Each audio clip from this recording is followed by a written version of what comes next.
So they both graduated at the same time. Alhamdulillah, my mother was on the dean's list, so she had a free ride, and my father was on the D list. But alhamdulillah, he made it through and became a druggist, a person who runs a pharmacy, drugstore. And so they graduated in 1956 in June, and I was born in August, meaning I was conceived at Howard University. And alhamdulillah, it would be 19 years to the day I returned to Howard University on my birthday to start as a student in Washington, D.C. MashaAllah. And what did you study there in Howard University? Chemistry.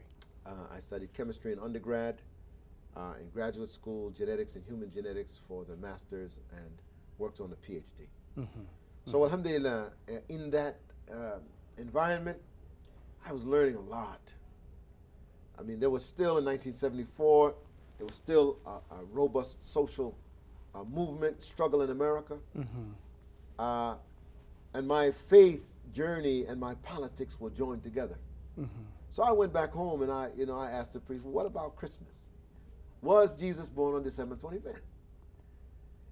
He said, well, we don't really know when he was born. I said, that's interesting, we don't know. Okay.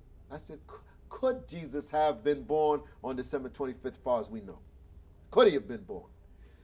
He said, well, no, probably he wasn't. I said, okay, that's good, because now you're shooting straight now. I said, well, if that's the case then, why I'm back home visiting my parents for Christmas break,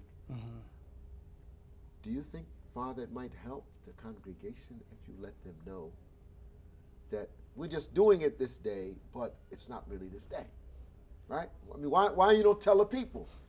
Why you don't tell the people really that the real deal is that this is Saturnalia. This is a Roman pagan holiday which has been superimposed upon Christianity when the Roman Empire embraced Christianity as the state religion.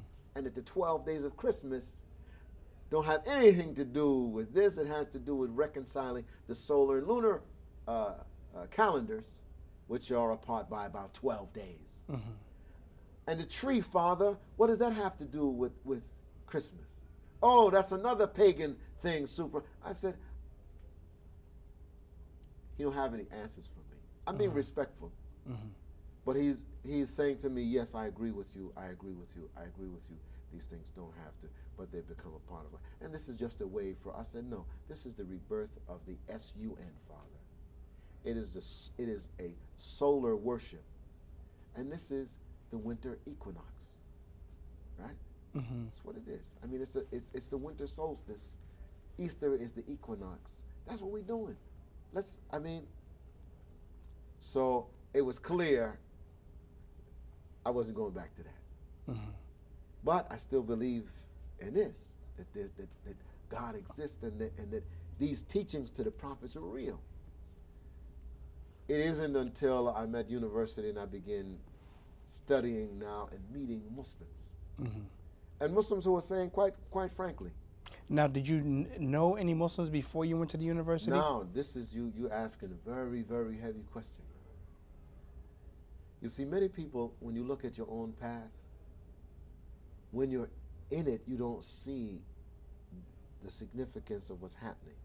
It's only in retrospect that you can see more clearly. They say hindsight is 20/20. My first babysitter, there in New York City, there are a number of universities, and a lot of international students come, and we had a rooming house. We lived in our lower part of the house, and upstairs we would rent out rooms. And many international students would come and they would rent rooms, like from Africa, from Asia, Middle East. They would rent rooms, go to college, and then so one of my earliest babysitters, somebody who had the character and so on, that my mother trusted them with her only son, Sami Abdul Wahab. So right? From Sierra Leone, Liberia. Another babysitter, name is Mobalaji. He's from Nigeria. this is an Africanized form of the name Muhammad. He grew up in madrasa. He went to Islamic school. His father was Muslim. So Mobalaji, Sami Abdul Wahab, and others, they were nurturing me when I was young. Right. They never said anything to me about Islam, but when I would visit their room, they would eat on the floor and they would have a big tray and they would put the food on the tray, and if I went like this, eat with your right hand. And I said, what kind of meat is this? Pork? Because, you know, we don't eat a lot of lamb. They used to know this is pork, bro. We don't eat pork, right? This is lamb. Oh, wow, really? And you eat with him, and you learn how to eat with him. You don't learn that it's Islam. You just learn how to eat. Maybe he was making salat. I didn't know. You know what I mean? There was probably some rug there. I remember in my mind, there was some old-looking rug. I don't know what he's doing. But whatever that influence, it's positive on me. I got it from there. So if I looked along, even when I was in high school, I used to take the subway up to Harlem from Brooklyn with my father to go to his pharmacy, right? This is 139th Street in Lenox. So we get off the subway at 135th. What was it called? Rexall? It was Rexall for a while. Right.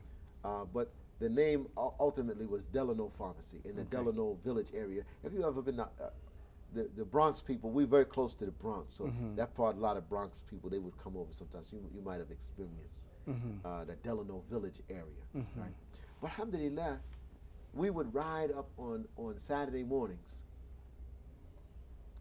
and around like 110th Street, a lot of these people used to get on the train, and the men would be wearing suits and bow ties, and the women would have some kind of like scarf, but a uniform looking outfit, almost like a nun. I asked my father, what kind of people are these, Dad? He said, oh, these are Muslims. He said most of them are from Carolina and these kind of places, and they migrated to New York, and some of them were in prison and things like that. And this religion that they have, it helps keep them, you know, morally on the right path. And it's good for them. He said, but people like us, we don't need it. So, you know, but I saw it, and I saw it had some positive social elements to it. You know, I'm still 13, 14, right? But I'm looking. I used to go to the steak and take restaurants, right? And people would say that the Muslim food is clean.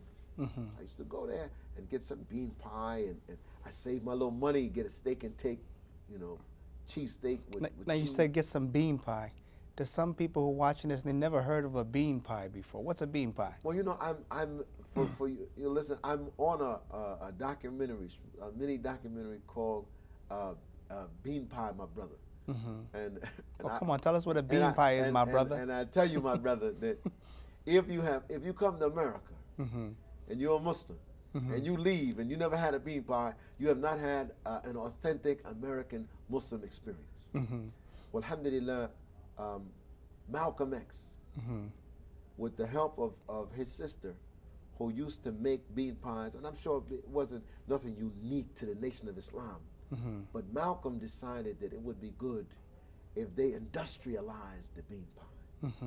So they took beans, and Elijah Muhammad, very shrewd, very shrewd social engineer, realized that navy beans had a good source, if combined with other things, to make a complete protein. People who are poor, they can't afford to buy a lot of meat, so he promoted bean soup.